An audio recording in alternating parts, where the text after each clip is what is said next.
Joining me now to talk more about Obama's second term and the controversy surrounding the White House is Richard Fowler, Democratic political strategist and radio host, and Jack Burkman, Republican strategist. Thank you, gentlemen, for joining us tonight.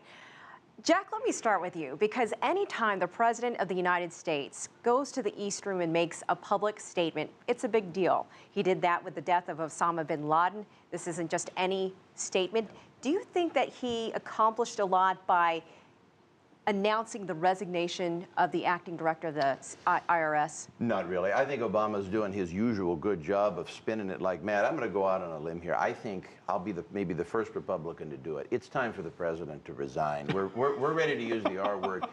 There's no other way. When you look at what's happened, just very briefly, he let people die in Benghazi. Could have saved them, didn't. Only to coddle Islam. We know that. It's fact. It's not even. It's everybody stipulating to it.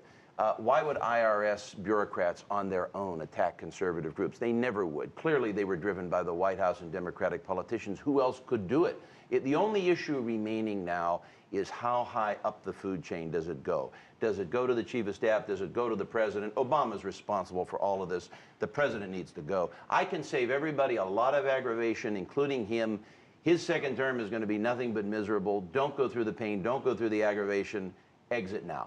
Richard, you're shaking your head here. You've been shaking your head the whole time. For good reason. Now let's break down what Jack said. First, I think the president's resignation is a very, very far-fetched and very, very far-right Republican ideal. Beyond that point, this whole IRS situation was based out of Cincinnati. It was by two staffers. Both the staffers will be reprimanded, and the IRS chief stepped down because that's where the buck stops, right? These are staffers, civil servants who've done this. The president fired the guy who runs the IRS, very clearly coming out and being very strong, going to the East Room and saying, this doesn't happen in my administration. Beyond the fact it doesn't happen in my administration, Eric Holder said today that the FBI will be investigating the IRS for their actions. We know. What else do you want this president to do? Okay, let me tell you what else do you want him to do, though, here's what I need. This is what I want. I'll tell you exactly what I want. Because I need an answer. Here's what I want from you. I need an answer from you and from Barack Obama. Tell me why IRS bureaucrats, whether you argue it's contained in Cincinnati or spread elsewhere, we can debate that, but tell me why IRS bureaucrats on their own, without political motivation, would attack those groups. Tell me why.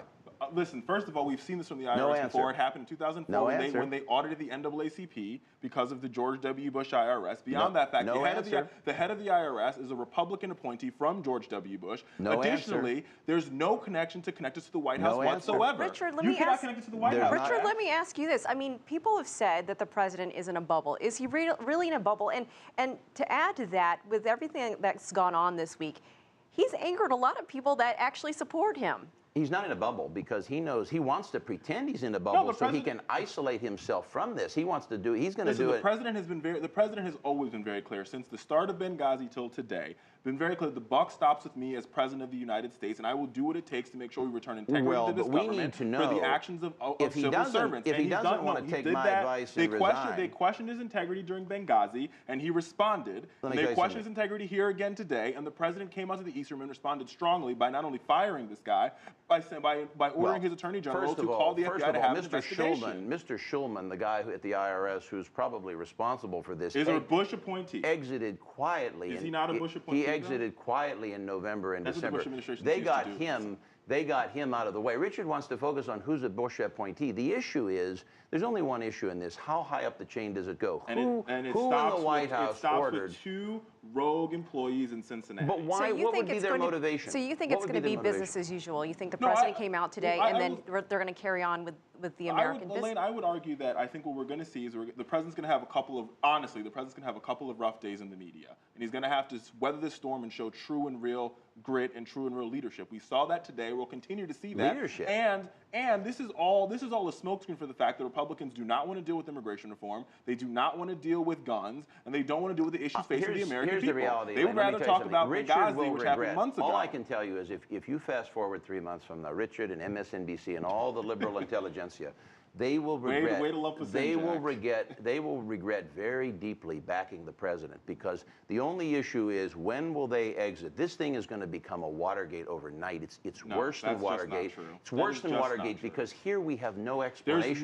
Nixon had a lot of explanations. Obama has no explanation. There's no connection to the president of the United States. Jack, show me the connection. It's an easy. Show me the connection. Well, right now, please show me the connection. The connection will come out in the hearings. Richard, what Okay. motivation could they possibly have? What We can- motivation could IRS bureaucrats have to attack Going conservative rogue, groups? just like they went rogue when they that's- audited the NAACP in 2000. That's not Gentlemen, an we'll answer. have to That's leave not it an there. answer. We're going to have to continue this conversation another time. I'm sure we'll have another opportunity, probably tomorrow. Thank you very much. Thanks, Thank you, Elaine.